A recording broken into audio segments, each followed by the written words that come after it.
there, friends, family, and excited voters. This is the 83rd episode of Congressional Dish, and I'm your host, Jennifer Briney. This episode is the performance review of the 113th House of Representatives.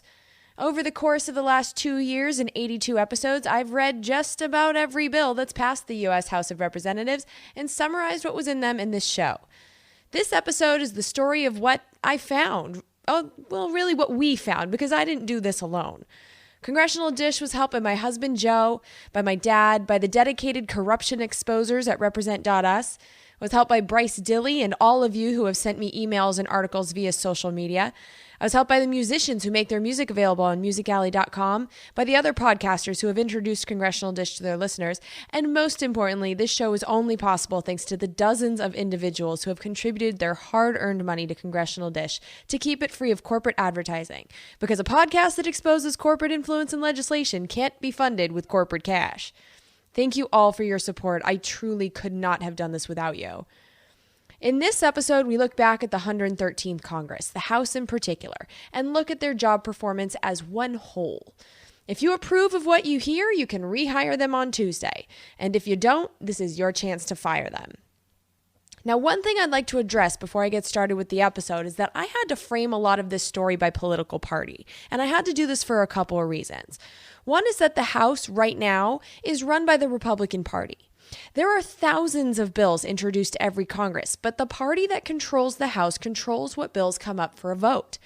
If it sounds like I'm focusing more on the Republican Party in this episode, it's because this was their House. The things that were accomplished, or not accomplished in many cases, are a direct reflection on the leadership, and that can't be ignored. The other reason I had to frame the story by party is because, unfortunately, that's how we currently vote. The American public, for the most part, is caught up in a Republican versus Democrat, red versus blue, conservative versus liberal divide, and it's how most of us see the world of politics. Now, looking at the contents of the bills blows that divide into pieces because it's impossible not to notice that the real divide is the corporations versus the government in charge of policing them. However, for the purposes of voting, which we're going to be doing in 5 days, most Americans know which party their representative is in, not where their representative's allegiance lies in the corporations versus laws battle.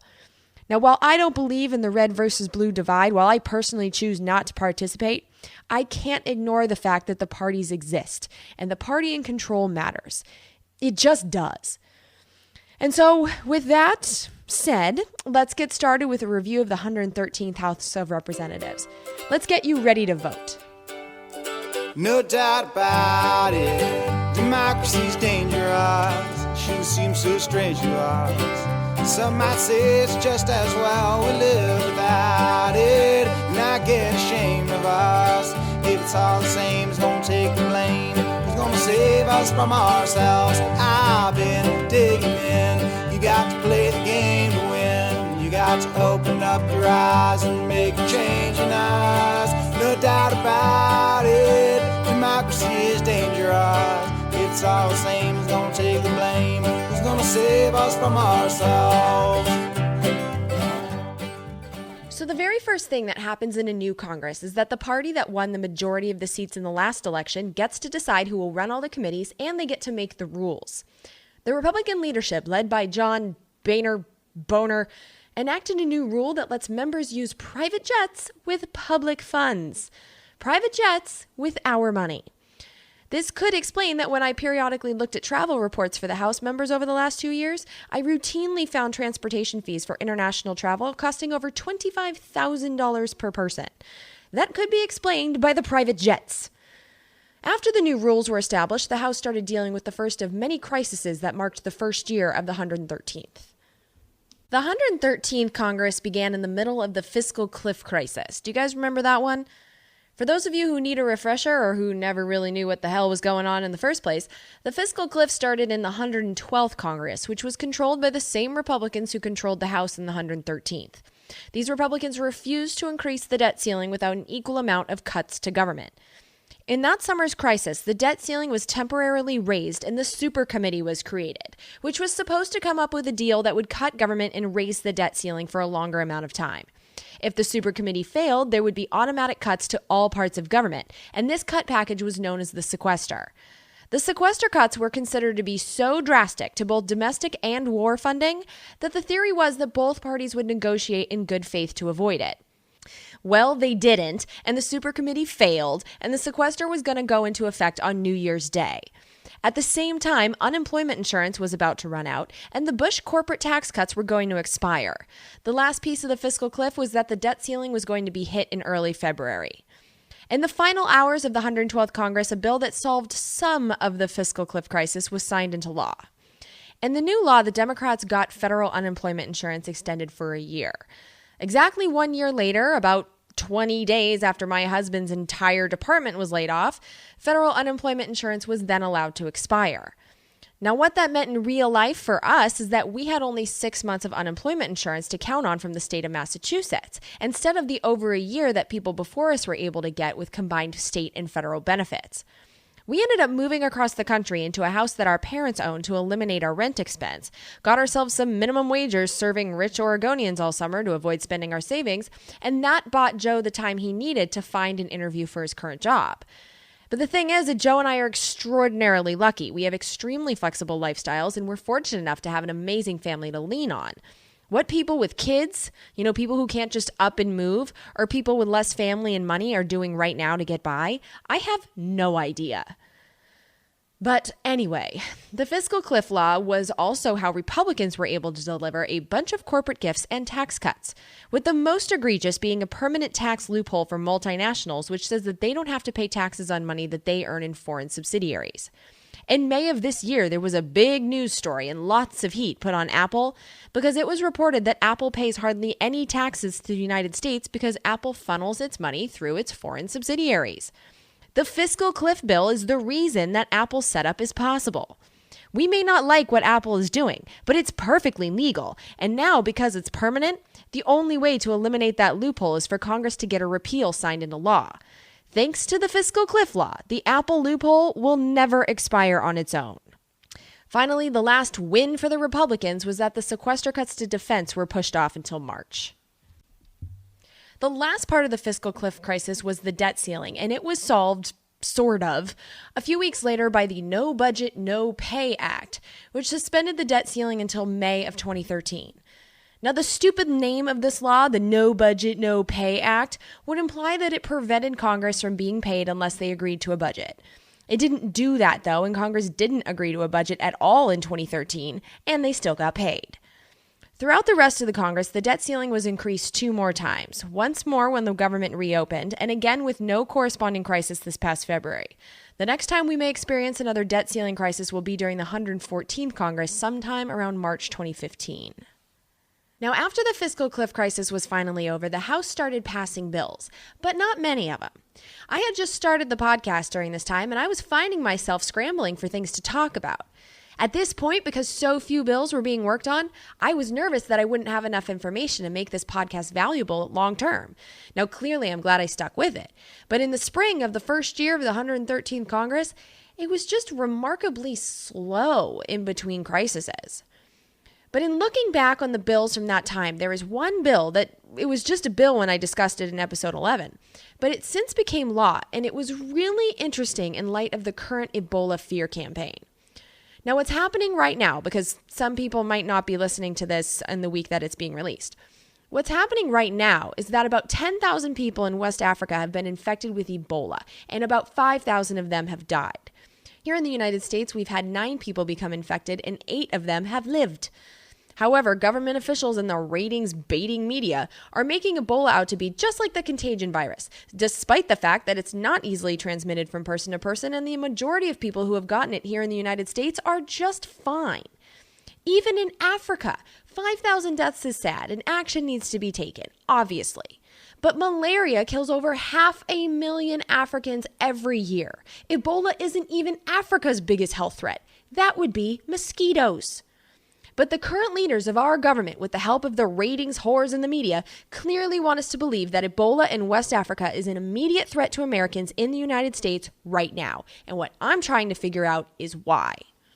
Now, one thing that I do believe is a factor is new normal. I discovered the phrase new normal recently while reading the draft of this year's defense authorization bill. Now, that bill isn't law yet, but the phrase new normal caught my attention. And what I discovered after a few intense days of researching and not sleeping was that we're building secret military bases all over Africa. And one of the main reasons is that a lot of oil has been discovered in West Africa, in the same exact location as this Ebola outbreak. And the multinational corporations, they want that oil. Now, the response of our government to this Ebola threat has been to send military troops to Africa. First 3,000, and that's been quietly increased to almost 4,000. We're sending troops, not doctors, not medics with medical supplies. If the president were to send 4,000 troops into West Africa without this Ebola threat, we citizens may have some questions and/or problems with that. But if the American people think that these troops are there to protect us from a disease that's poised to kill us all, then we'll allow those troops to go to Africa and stay as long as needed. We won't protest a bit. And that's exactly what's happening. It's working like a charm. The Pandemic and All Hazards Preparedness Reauthorization Act, which was one of the first things to be passed and signed into law in the 113th Congress, might very well be another piece in this Ebola puzzle.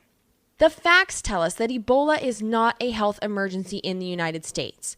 Like I said, there's been 9 cases of Ebola in our country and 1 person has died. That's an 88% survival rate and not nearly enough sick people to consider it a health emergency. But it's definitely considered a threat thanks to the psychos telling you to be afraid on the TV. What's been going on? Well, there's been one story dominating the news, Ebola. Now, here is how it was covered in Britain. Ebola cases in West Africa approach 9,000. Hundreds of British troops are being sent to West Africa. A small number of cases will reach the UK. We can contain it. Britain is at the forefront of preventing the spread. A message for the public. Don't worry. Calm. Measured. In America, not so much. Fox News alert now, the Ebola emergency here in America. The killer virus. Spreading much faster than efforts to contain it. Spiraling out of control. Stop admitting West Africans into America right now. So many questions. Can they go to the movies? Hospitals aren't ready for Ebola. All hell is about to break loose. That was comedian Russell Howard pointing out that this is a United States-specific panic. They want us to be afraid, clearly. But why do they want the American people to think that Ebola is a threat? Well, the Pandemics and All Hazards Preparedness Reauthorization Act changed it. So as long as there is a threat of an emergency, no actual emergency required, then pharmaceutical companies can have their vaccines fast-tracked. These vaccines won't have to be tested nearly as carefully as they otherwise would, and that saves these companies a lot of time and money, and it allows them to start making money on these vaccines a whole lot sooner. And that's exactly what's happening with the Ebola vaccines. Right now, there are at least 3 Ebola vaccines being fast-tracked. One is a product of pharmaceutical giant GlaxoSmithKline, which has spent well over $6 million lobbying during the 113th Congress, and the other is a product of New Link Genetics in Ames, Iowa. Just a few days ago, the World Health Organization announced plans to buy at least 2 million doses of these 2 fast-track vaccines by next year. And then last month, Johnson & Johnson, which has also spent $6 million lobbying during the 113th Congress, was also approved to fast-track a new Ebola vaccine. Now, this law was written by Representative Mike Rogers of Michigan. He's best known as the chairman of the Intelligence Committee. He's on TV all the time, lately saying that we need more special forces in Iraq and Syria. What's less well known about Mike Rogers, though, is that his top 3 contributing industries over the course of his career have been health professionals, pharmaceuticals, and insurance, which combined to give him over $2 million that we know of. Just last week, he wrote an op-ed in The Hill arguing that more public money should go towards BARDA, the Biomedical Advanced Research and Development Authority. In Mike Rogers' own words, quote, "It is BARDA's job to help developers in the private sector move their discoveries from microscope to manufacturing," unquote. If the pharmaceutical companies, which paid the author of the law and which give boatloads of cash to the media in the form of advertising money, haven't been behind the hyped-up Ebola threat, they sure did luck out because they are clearly going to benefit from it. So yeah, that bill raced through the Senate and was signed into law of March of 2013. March was also the deadline from the Fiscal Cliff Law to find a way to stop the sequester. As we all know, no deal was made, and the sequester went into effect on March 1st. Funding for government agencies were cut across the board. At the end of March, we also had our first of 5 government funding crises of the 113th Congress.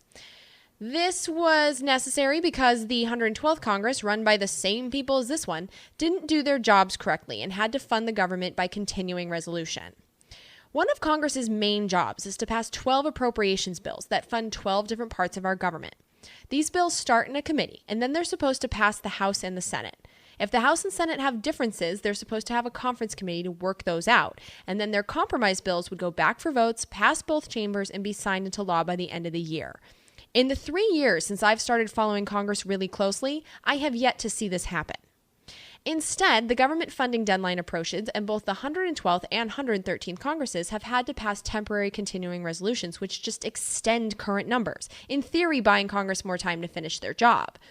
The pattern, though, is that they still don't finish their jobs, and so they pass another continuing resolution after another, after another, after another, and so on and so on. In March of 2013, the continuing resolution from the 112th Congress ran out, and the government had to be funded right away. Now, these continuing resolutions are must-sign legislation and are perfect bills for corrupt congressmen to attach shady provisions to, provisions that would never make it into law on their own. Attached to the March 2013 continuing resolution was the provision nicknamed the Monsanto Protection Act. It was slipped in at the last minute by Senator Roy Blunt of Missouri. The Monsanto Protection Act allowed plants that have never existed in the food supply before, like genetically modified plants, to be introduced to the food supply and sold to all of us while the FDA evaluates their safety. Now, this provision actually got some coverage in the media, and a lot of people got pissed and contacted their congressman. And in the continuing resolution that reopened the government 7 months later, the Monsanto Protection Act was repealed.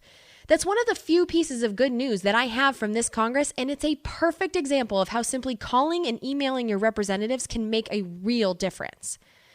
After the government was temporarily funded again, the House Republicans went back to passing all kinds of bills designed to help corporations make money. They passed bills to eliminate regulations for fossil fuel companies, insurance companies, and banks. They passed bills to stop any future regulations from being implemented ever. They passed bills to cut lots of corporate taxes. And that was the pattern, the very clear pattern that emerged.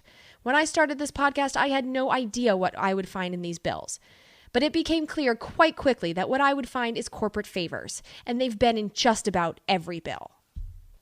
In April, though, there was a bipartisan stunt pulled that was so self-serving and corrupt that I'm still stunned that it happened. You might remember that in summer 2012, 60 Minutes aired an expose explaining how members of Congress used their insider knowledge to make tons of money in the stock market. As a result, Congress passed and the president signed, in a big ceremony with lots of pictures, the Stop Trading on Congressional Knowledge Act, also known as the Stock Act.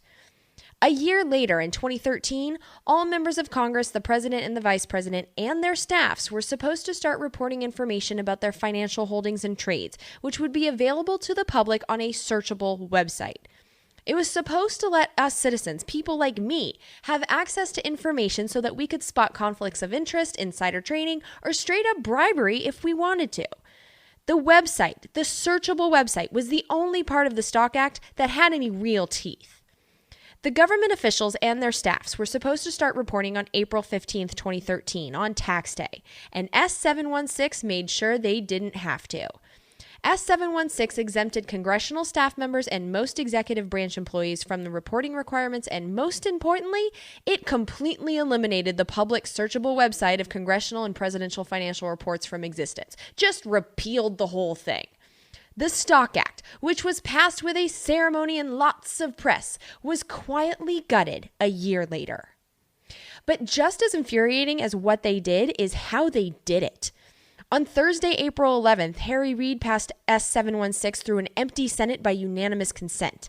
What that means is that the bill passes unless someone objects, and the room was empty, so no one objected, and so the bill passed.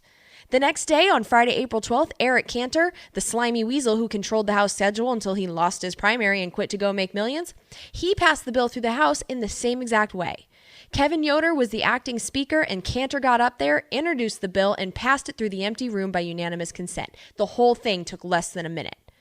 And then on Monday morning, on April 15th, the president signed it into law. Now, the media may have covered it had it been a normal day, but it wasn't. The president signed the law, gutting the Stock Act just a few hours before the Boston Marathon bombing. Thanks to Tamerlan and Jahar, very few people in the United States know that one of the biggest legislative scandals of the 113th Congress even happened. So spring turned to summer, and the way that summers work in Congress is that they work actually quite hard in June and July, and then they do nothing in August. They go on vacation. They go on vacation for 5 weeks, paid for by you and me. And during those busy weeks, the titles of the Congressional Dish episodes really kind of says it all. They passed a bill to limit abortions. They passed bills to dismantle Obamacare. They passed bills to expand oil drilling. They gave public money to private schools in the charter school bill. And they passed lots of bills to limit inspection of fossil fuel pollution. And then they went on vacation.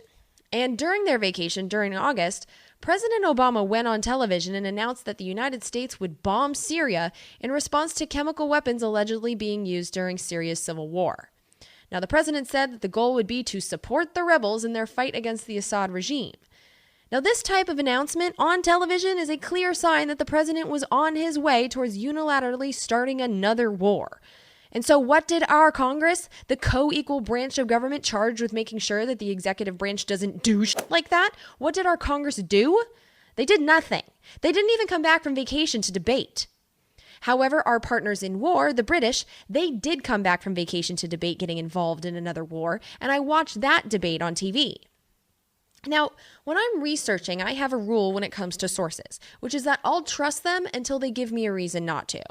And by this point, I've crossed off just about everyone on the television from my trusted list, with the exception of C-SPAN. You see, C-SPAN is a private company. It's not a part of our government, even though it's the most common way for people to get videos from our government proceedings. And they had not given me any reason to think that they were shady, until the British Parliament debate on starting the Syria war. Now, the clip you're about to hear was during the debate, right when they were starting to cut through the bullshit.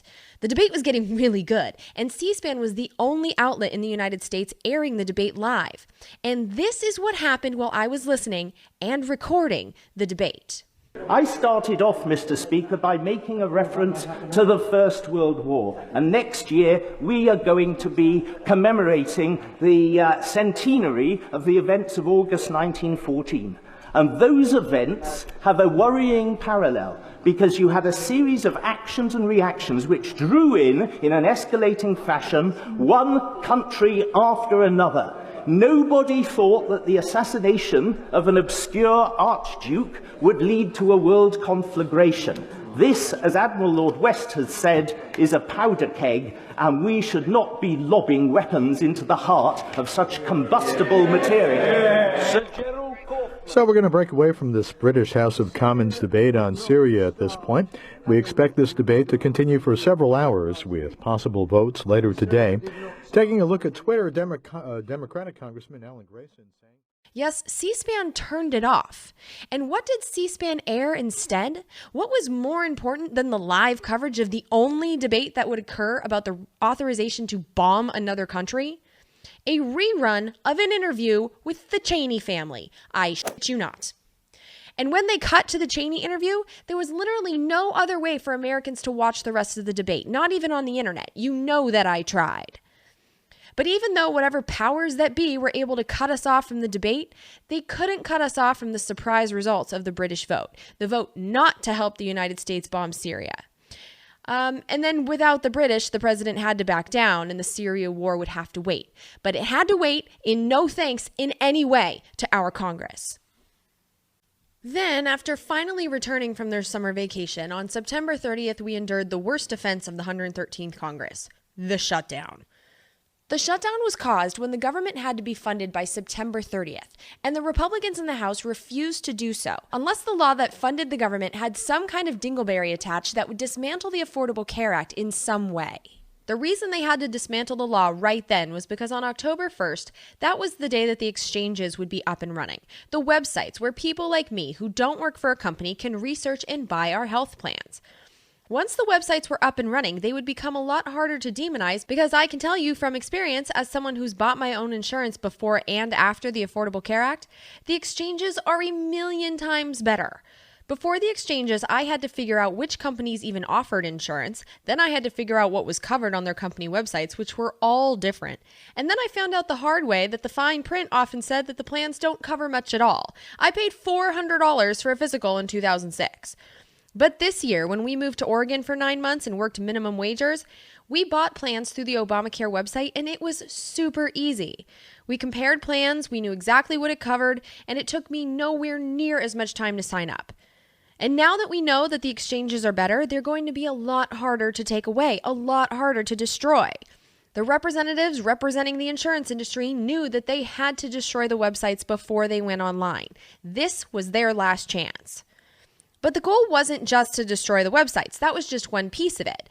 This shutdown, at its core, was a desperate attempt by the Businessmen's Party in Congress to destroy the entire Affordable Care Act, specifically to eliminate the rules that were placed on the private health insurers by the Affordable Care Act, rules that now ensure, for the most part, that the insurance companies can no longer take our premium money every month and then offer us no health care in return. Think about that business plan for a second. If you were allowed to take someone's money and give them nothing in return, that's a gold mine. That's pure profit.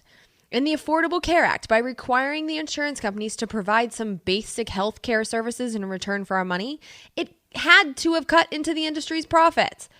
So their bought-off congressmen did all they could, to the point of shutting down our government, to get them their unlimited profits back. The whole thing was a ridiculous spectacle. It started with Senator Ted Cruz's fake filibuster. Fake as in literally fake. His filibuster in no way prevented a vote. He simply talked all night and hoped that we were dumb enough to not know the difference, which many of us were. And then 16 days later, the shutdown ended with the mental breakdown of Diane, the poor House stenographer who had the mentally destructive task of writing down every syllable of bullshit uttered by these fools on the floor. During the House vote that would finally reopen the government, poor Diane wandered up to the microphone and this. He will not be mocked. He will not be mocked. Don't touch me. Come on. He will not be mocked. The greatest deception here is this is not one nation under God. It never was. Had it been, it would not have been. No. It would not have been. Get that office right there. Constitution would not have been written by Freemasons. They go against God. Molly, come on, Molly. You cannot serve two masters. You cannot serve two masters. Praise be to God, Lord Jesus Christ. Poor Diane lost her marbles and was dragged off the floor by the congressmen who see her every single day and still think her name is Molly.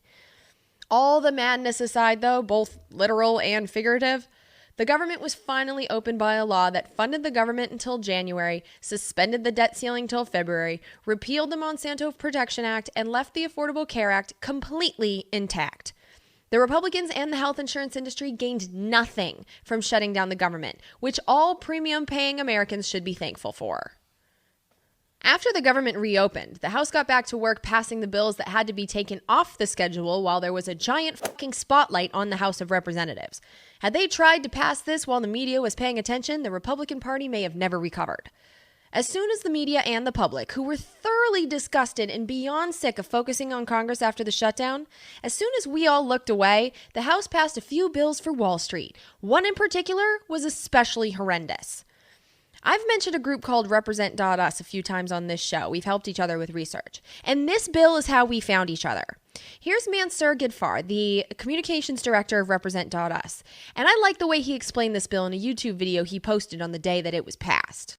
So something truly insane just happened in the House of Representatives. And in order to really understand this insanity, we have to take an unpleasant but mercifully brief trip down memory lane. One of the biggest moments of the 2008 financial crisis fun times was the near collapse and eventual bailout of a company called AIG. And the risky behavior that pushed AIG to the brink and eventually forced the taxpayers to bail their sweet asses out to the tune of $85 billion was a financial instrument known as derivatives trading. Since there's not enough time to explain or apparently learn how to pronounce derivatives in this video, I'll link some sources for you in the description. The important thing to remember is that nobody from Occupy Wall Street to the Tea Party was thrilled with the idea that the taxpayer should be on the hook every time Wall Street gambles itself into a corner. So in 2010, when Congress decided to pass a new set of financial regulations known as Dodd-Frank, they included a provision that basically said you can't get a bailout for certain kinds of derivatives.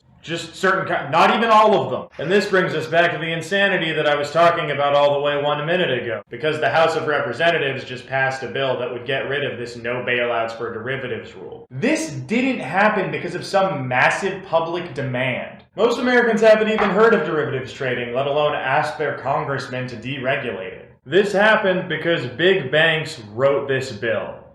Literally. That's not some cute turn of phrase or an exaggeration. 70 of the 85 lines in this bill reflect recommendations made in a piece of model legislation written by lobbyists for Citigroup, another bank that played a major role in the 2008 financial crisis and also required billions of federal stimulus dollars in return for not blowing up the world economy. Two crucial paragraphs in the bill the House eventually passed were copied almost word for word from the Citigroup version. Now, there's one part of this bill that Mansour left out, and that's the part that gives bailouts of our tax money to foreign banks, too. And so why would our House of Representatives do something like this? Here's Mansour.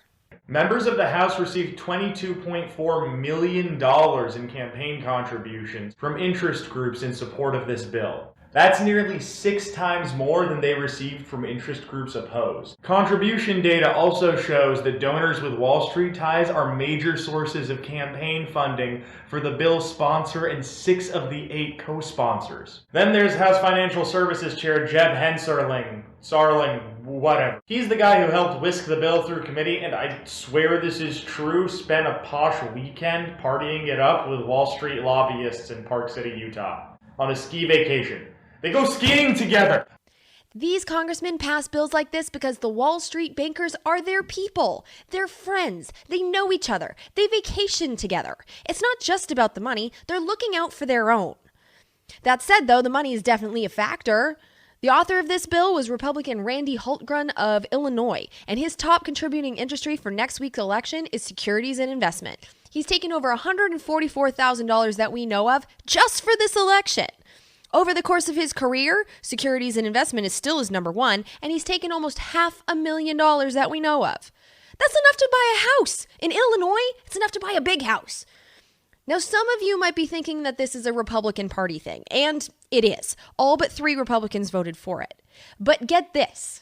It's also worth noting that 70 of those yes votes came from Democrats. When asked by the New York Times why so many Democrats would support such a bill, House aides explained that since it looked like there were enough Republicans on board to pass it anyway, they decided to hop on board and collect that sweet, sweet financial services money for their campaigns. And something tells me that if you were to go to Republican aides with the same question, you'd probably get a pretty similar story with the party names reversed. This bill is the perfect example of everything that's wrong with Congress. This bill was written by the bankers, for the bankers, and it passed with 68% of your representatives saying yes. If there's one bill by which to judge your representative's job performance on before you give them their job back, H.R. 992 should be it. Corporate corruption does not get much clearer than this. After passing that horrible bill, the House continued passing bills full of corporate favors. A recurring theme in this House were the dozens of bills passed to help the fossil fuel industry. They passed bills that would give our land to oil companies, bills that would automatically approve permits, bills that would speed up fossil fuel pipeline approvals, bills that would allow deep water drilling even deeper than where the Deepwater Horizon was, bills that would block citizens' access to the courts to stop drilling in their neighborhoods, and bills to prevent any fracking regulations. Because remember, thanks to Halliburton's CEO/Vice President Dick Cheney, the 2005 Energy and Water Bill exempts fracking from the Clean Air Act, Safe Drinking Water Act, just about every environmental protection law. Federally, there are no fracking regulations, and the 113th House did everything they could to keep it that way. Now, because the Democrats control the Senate, and they do, for the most part, care about pollution and support renewable energy, most of these bills didn't become law. Only the one that paves the way for deep water drilling in the deepest part of the Gulf of Mexico made it into law. The House did one last thing before the end of the year, and that was they properly funded the War Department. It was the only part of the budget to be completed correctly and on time, and it was signed into law the day after Christmas. In the beginning of 2014, the government funding that was authorized by the law that reopened the government ran out, but this time an actual budget was passed. The budget that was passed was 1,582 pages, and it was released for reading on January 13th at 8 p.m. and was passed less than 2 days later on January 15th. Hidden in this monster budget law in January were a provision that limits the amount of money that can be used to study the environmental effects of fracking to $6 million, which is damn near nothing. A provision that approves a treaty with Mexico to allow for deep water drilling in the deepest part of the Gulf of Mexico. It included a provision that prohibits regulation of carbon dioxide, methane, and other greenhouse gases from farms. Contained a provision that prohibits money from being used to reduce the penalties for having or using marijuana. So my stoner friends that keep blaming President Obama for not reducing the penalties federally, you should be blaming Congress for that because they made it illegal for him to do so. It also contained a provision, get this one, a provision that prevents the government from asking companies with government contracts to disclose their campaign contributions or legal bribes to elected government officials, candidates, or political action committees. So self-serving. And then last, this monster law contained a provision that gives the State Department permission to use money to, quote, establish governance in Syria that is representative, inclusive, and accountable, unquote. So it authorized the State Department to set the stage for the Syria war. Now, this monster law contained all 12 appropriations bills, and it funded the government until just a few weeks ago in September. The next time the government would be funded, it would be by continuing resolution, and the Syria war would be attached. Always fear must sign legislation because the devil is in the dingleberries. So there was really only one piece of major legislation that was signed into law during 2014, and that was the Farm Bill. And what the Farm Bill did is it created a new crop insurance program that uses our tax money to pay for most of the farmers' premiums, uses our tax money to pay all the costs of the health insurance companies that administer the program, plus a guaranteed profit, and uses our tax money to pay all the benefits for the farmers when they can't grow their crops for whatever reason. All of this was paid for by cutting $8 billion in food stamps for, actual people. They cut $6 billion in conservation programs, and they also prohibited homeless people from getting money back from recycling the cans they bought with food stamps. Although I still don't get how that's enforceable. I just think it's fucking mean. That was signed into law and will be our food-related policy for the next 5 years. In April, our government got involved in Ukraine. Congress and the president gave the new government in Ukraine, the new government that was installed after the elected government had refused to sign a trade agreement with Europe. We gave that new unelected government a $1 billion loan and $100 million in war equipment and training, which has since been used by the new government to bomb the Russian half of their country and has resulted in over 3,600 Ukrainian deaths and counting. The rest of the year, this election year, was notable in how relatively peaceful it was, although that's peaceful, like politically peaceful, not actually peaceful, because we started a couple wars. But politically it was peaceful, especially compared to the nonstop crisis fest in 2013. One pattern that clearly emerged in 2014 was that the Republican Party in particular started voting in lockstep in a way that they didn't do the year before. Republicans voted in lockstep for at least 18 bills discussed on Congressional Dish, and that doesn't include the bills that passed unanimously or without a vote.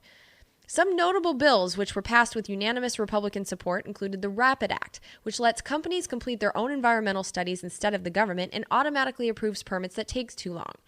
They approved a bill that makes it slower and harder for the government to enact any regulations. They unanimously supported a bill that prohibits the federal government from factoring inflation into the budget. There was a bill that prohibits states from requiring permits from companies who want to dump pesticides into rivers and streams. There was a bill that allows health insurance companies to offer health plans to employees that don't comply with the Affordable Care Act. And last but not least, the Republicans in lockstep all supported the Save American Workers Act, one of the most offensive bills of the year, which forces us employees to work overtime, 40 hours every week or more, in order to get health benefits. Now, there would have been more bills voted completely unanimously by Republicans if it weren't for Walter Jones of North Carolina, who is the only Republican to vote against eliminating permits for fossil fuel pipelines, and H.R. 4, the package of corporate tax cuts that would increase the deficit by over $500 billion. So, if you want the Cliff's Notes version of what the Republican Party currently stands for, there you go. And then wrapping up the 113th Congress, after their 5-week summer vacation, the House was supposed to be back in session for 3 weeks. 2 weeks on, 1 week off, and 1 week on. And then they were scheduled to get 5 more weeks off for campaigning. Well, they decided to skip that last week so that they would have 7 weeks off for campaigning instead. And the reason that we care is that the government needed to be funded again for the 5th time during the 113th Congress, and as usual, this Congress didn't get it done and needed a continuing resolution. The continuing resolution that they passed before running out the door authorized the President of the United States to arm and train a new military made of Syrians and to bomb people in Iraq and Syria. This was the start of the Syria war that the President wanted to start a year earlier. As of this recording, we've killed over 500 people in Syria, and I have no way to know who they were. Also, in the process of bringing up for a vote 2 packages of bills that had already passed the House of Representatives, the House nullified the War Powers Resolution through the election, meaning that the House stripped themselves of the power to stop the president from bombing Syria or anyone else until after the election. The continuing resolution with the Syria war attached expires on December 11th, the last scheduled day of the 113th Lame Duck Congress, and that is the likely date of our next congressional crisis. This song, I'm an independent voter and I'm feeling blue, cause this election year I don't know what to do, but I know that each American should have a voice. But give me a break, man, look at the choice. If I can't find a candidate that I love, why can't I vote for none of the above? Each one of them's a 50-something rich kid who thought he'd run for office like his daddy did, in a blue suit, a red tie, a big black car. They're very much alike, but they don't know they are. Mud-slinging, swinging in the same damn boat, and they both will sell their mama just to get my vote. I'm an independent voter and I'm feeling blue, cause this election year I don't know what to do, but I know that each American should have a voice. But give me a break, man, look at the choice. If I can't find a candidate that I love, why can't I vote for none of the above? So the information that you just received was the result of over 2 years of reading and researching, and that information's been available to you for free the whole time. Now, in my opinion, this information is really important and it belongs to all Americans, so this show will always be free to anyone who wants to hear it. However, the information, while free to you, is valuable, and for much of it, Congressional Dish is the only place you can get it. Now, because corporate advertising is corrupting, I mean, just look at what's happened to the news on TV. Because advertising is corrupting, this podcast doesn't accept corporate sponsorship. This podcast is sponsored completely by you, by people who recognize the value in this information and return that value, however much you think it's worth, by using the PayPal or Bitcoin buttons on congressionaldish.com. This episode is made possible by all the current subscribers who chip in an amount of their choosing every single month. And this list now includes new subscriber number 48, Duran Pascal, who contributed last month and told me that he's an American living in Australia and is registered in my mommy's district in Irvine, where one of my least favorite congressmen is finally retiring. So thank you very much, Duran. Also, subscriber number 22, Thomas Larson, increased his subscription from $5 a month to $10 a month and even added an extra $10 cherry on top for the month of October. So thank you very much, Thomas. For the one-time contributors for this episode, who I love just as much as my subscribers, we got $50 from Christopher Zaldivar, who did not leave a message. And I also got a $10 Starbucks card from an anonymous contributor who's actually a repeat contributor. So thank you very much, guys. And then last but not least, we did get a few Bitcoin contributions. We got 0.1 Bitcoin and 0.04-ish from 2 anonymous donors. And just so you guys know, if you're going to do the whole Bitcoin thing, the price has totally plummeted. So if you're going to get some Bitcoins, now's the time to do it. Let's see. So that's it until the election. I will be back with a quick episode after the election to discuss the results, and then at the end of November to let you know the bills that are passed when Congress comes back for 8 whole days in November. Now, the next few months are what are known as the Lame Duck Congress, and it's the most dangerous time of the Congress. During these 2 months, we're going to have representatives who have just been fired or are leaving voluntarily and have no reason to give a fuck anymore. This is the ideal time for them to do favors for whatever private sector company they're about to make millions working for. And the representatives who are staying know that this is the farthest point from an election and that the American people, with the attention spans of gnats, will forget what happens during the lame duck anyway. Adding to that, we may have a crisis on the way because the government runs out of money again on December 11th. This lame duck could be a bumpy ride. But I'll be here thanks to you and your support with all the details. If you would like to help make coverage of the lame duck possible, please go to congressionaldish.com and use the buttons on the right-hand side to pitch in whatever you think is fair. There's no donation too small. Oh, and if you guys need any help researching your votes, I'll be available on Twitter at Jen Briney or on Facebook on Congressional Dish's page. And please don't be afraid to ask me any questions. I'm here to help. All right, so that's it. Happy voting, and I will talk to you next week. We're surrounded now by liars coming at us through our TV screens. We don't have a domestic spying program. They're content to fight in black and white despite the many in-betweens. We got a president who plays with the facts. And then he waves a flag to cover his tracks. As if a lie is alright, if the end will justify the means. Now we are so damn tired of being lied to. The polar ice caps aren't going away. We don't think we can deny it anymore. You can stick to your story if you think it lies. But we're not keeping quiet anymore. We are so damn tired of being lied to. Government jobs consume the profits of the private sector. We don't think we can deny it anymore. You can stick to your story if you think it flies. But we're not keeping quiet anymore. Now we're not keeping quiet. These bills represent common sense, bipartisan solutions that actually solve problems.